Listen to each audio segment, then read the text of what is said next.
Nous avons essuyé la honte de voir au monde entier le plus vieux président en exercice oser devant tous les Camerounais que nous sommes, dignes, braves, courageux, écouter, entendre un monsieur vieux, méchant, prononcer ce nom comme étant le prochain président du Cameroun. Mais cette épreuve que nous avons vécue nous permet de nous lever et de continuer de nous battre. Mon âme militante se lève parce que je viens vous dire que de cette épreuve peut naître la lumière, une vraie lumière nouvelle, où le peuple qui comprend enfin son destin ne peut pas accepter qu'il soit confisqué. Oui, ce régime tue. Oui, ce régime tue. Et nous sommes en train de compter les morts. Mais il ne s'arrête pas là. Il est en train, d'après les élections, d'attraper des gens ici et là au quartier, y compris des militants, y compris des acteurs, y compris des chanteurs, pour les emmener en prison, pour les torturer, juste parce qu'ils ont osé dire « Paul Biya, dégagé ». Mais moi, je vais vous dire un truc. Nous allons refuser la haine. Nous n'allons pas ressembler à ces gens-là. Nous allons rejeter la manipulation et nous allons choisir la vérité, mes frères et sœurs. Le temps est venu de bâtir cette transition. Non à la vengeance, mais oui à la justice. Ne vous inquiétez pas, justice sera rendue. On leur voit ouvrir du champagne, on leur voit fêter leur victoire sur la mort de nos frères et sœurs. Parce que ceux qui sont morts sont mes frères et sont mes sœurs. Gardez leur nom parce que ce sont des martyrs. Ils sont morts parce qu'ils voulaient la liberté. Nous saurons leur rendre honneur. Mais il est temps de parler vrai, mes frères et sœurs. Malgré toute la peine, depuis longtemps, notre nation vit dans le mensonge, dans la peur, dans le silence imposé par ce clan, par ces gens au pouvoir. Mais je vous dis aujourd'hui que toute mobilisation, j'ai bien dit toute mobilisation, toute révolte, si elle n'est pas basée sur des valeurs justes, ça ne va pas marcher. Nous n'aurons pas la bénédiction de nos ancêtres qui sont morts pour nous. Nous n'aurons pas Dieu avec nous si nous venons mentir au peuple camerounais. Nos efforts doivent être pour une cause juste, une cause noble. Nous ne voulons plus voir un pouvoir fondé sur la ruse et sur la manipulation. C'est ce qui s'est passé. Nous ne voulons pas d'une opposition qui copie les méthodes du pouvoir en place. On sera trahi si le combat n'est pas juste. Nous n'allons pas prendre de raccourcis. La transition n'est pas l'affaire d'un seul homme, je vous l'ai dit. Lorsque nous réclamons la transition, c'est pour tous les Camerounais. Lorsqu'on dit Biya must go, ce n'est pas un cri de vengeance. C'est le cri du peuple tout entier qui est fatigué de la confiscation du pouvoir, fatigué de la misère organisée par ces gens, fatigué de l'humiliation quotidienne dans laquelle qu'ils nous font subir. La part transition n'appartient ni à une ethnie, ni à un parti, ni à une ambition personnelle. Si c'est le cas, ça ne marchera pas.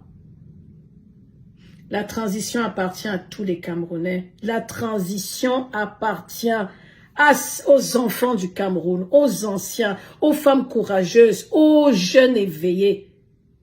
Le Cameroun n'a pas besoin d'un sauveur. Le Lilipa vous l'avait dit. La vraie victoire, ce sera d'abord dans la clarté de notre cause. Pourquoi nous marchons? Nous marchons parce que Biya must go. Non, j'ai bien dit non à ce 8e mandat. C'est un mandat de trop. Ils ont abusé. Ça ne passera pas. Ne vous inquiétez pas, on va y arriver. C'est la raison pour laquelle je viens vous dire que nous allons continuer de vous inspirer et d'organiser cette mobilisation pacifique, populaire, progressiste, panafricaine. Nous avons tellement de raisons de marcher ensemble, frères et sœurs. Nous allons y arriver. Aujourd'hui, j'ai reçu un email en me levant ce matin du leader national de notre mouvement qui m'a envoyé un email en me disant que l'Union européenne, en le lisant, prend acte des résultats de l'élection présidentielle du 27 octobre 2025 au Cameroun. L'email que j'ai reçu réaffirme que l'Union européenne a un partenariat avec le Cameroun qui repose sur des principes de démocratie, bonne gouvernance et respect des droits humains. Vous savez comment ça m'énerve. Il n'y a rien de pire que de se faire moquer par des personnes qui savent ce que nous vivons. L'Union européenne exprime sa préoccupation face à la répression violente des manifestations du 26 et 27 octobre. Ah bon? Ils disent que ces répressions ont causé la mort à plusieurs civils et appellent les autorités à identifier les responsables, assurer la transparence et rendre la justice. Les responsables, nous les connaissons, c'est Biya qui a envoyé ses militaires tuer mes frères et sœurs. C'est Biya qui a envoyé ses militaires tuer. Union européenne, les responsables, nous les connaissons.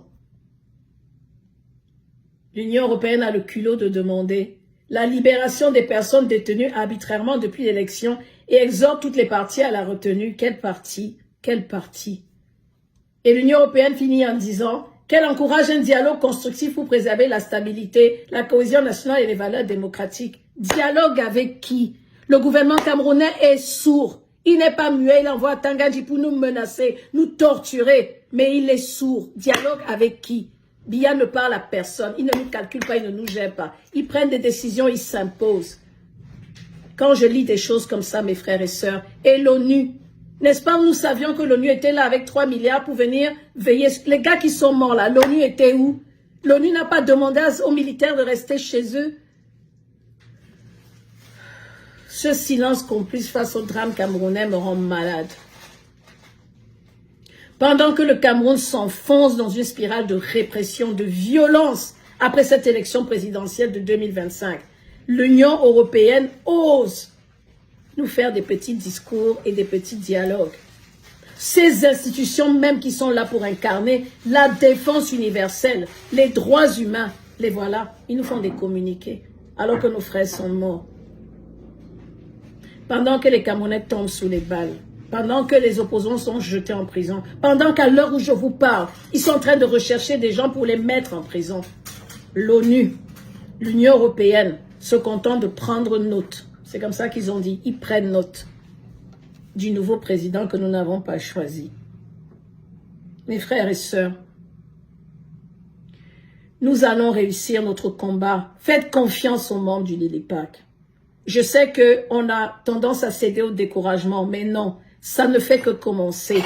Nous allons réussir cette mobilisation tous vers l'objectif commun, mais à une seule condition, c'est que nous soyons unis, que nous soyons un. Je recommence, cette transition, ce n'est pas l'affaire d'une ethnie, ce n'est pas l'affaire d'un parti et ce n'est pas l'affaire d'une ambition personnelle. Si quelqu'un veut changer ça parce qu'il veut être président, il a menti. Il n'y aura pas de président pendant la transition. On va assurer la transition pour que tous ensemble nous choisissions cette personne-là. C'est comme ça que ça fonctionne. C'est comme ça que ça fonctionne. Ne vous levez pas pour quelqu'un. Ne mourrez pas pour quelqu'un. Je suis venu vous dire qu'à cause de nos origines, à cause de nos parcours, à cause de nos convictions, nos stratégies, tout cela en réalité compose notre unité. On n'a pas besoin de se fâcher parce qu'on n'est pas d'accord sur la façon dont on opère. C'est nul. Nous sommes ensemble, nous sommes un. Nous oublions parfois que nous voulons la même chose. Le départ de ce système, nous voulons la même chose. Tous ceux qui parlent, quand je vous entends, je me sens à votre place.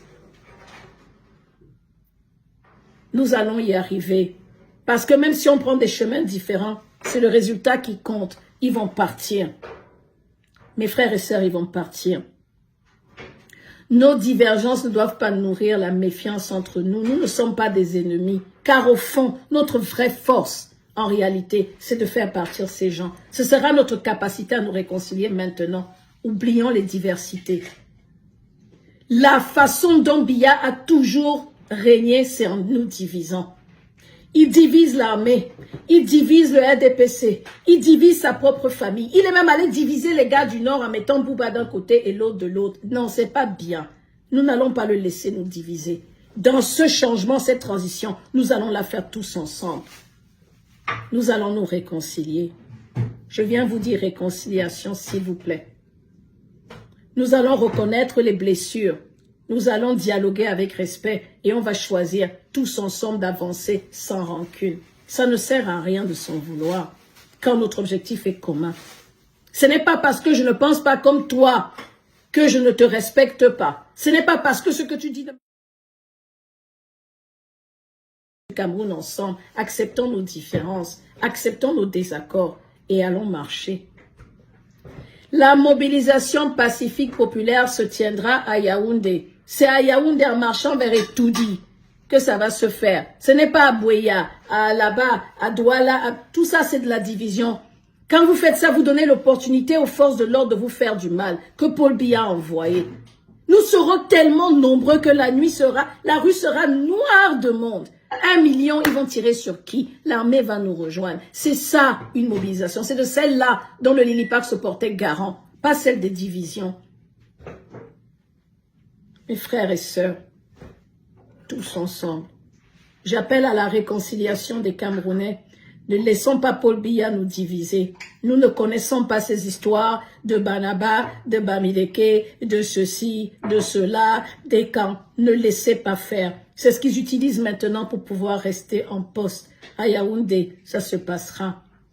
Le Lilipac est courageux. Je ne veux faire de reproches à personne. Le chemin de la libération n'est pas facile, mais il est gagné d'avance. Parce que je vous dis que personne ne sortira de ce régime pour diriger le Cameroun. Il n'y a pas de nominations là qui vont nous plaire. Nous ne les aimons pas. Ce pouvoir ne comprend pas qu'il ne peut plus imposer ses choix aux Camerounais. Il va diriger le Cameroun avec qui? Paul Biya ne peut pas assurer sa transition, il l'aurait fait il y a 10 ans. Il ne peut sortir personne de ce régime que les Camerounais peuvent même écouter. Personne n'écoutera Franck Biya. Personne n'écoutera Ngongo. Personne n'écoutera Chantal Biya. Personne n'écoutera plus ces gens. Laissez-la boire. Ils boivent du champagne maintenant. Rira bien qui rira le dernier. Ne vous inquiétez pas. Ça ne fait que commencer. Vive le Lilipac. Rejoignez le Lilipac. Quand nous disons Biya must go, ce n'est pas des paroles de haine que nous demandons. Nous parlons au nom du peuple camerounais tout entier parce qu'ils ont confisqué le pouvoir. Et ils partiront. Justice sera rendue, mais avec la vérité.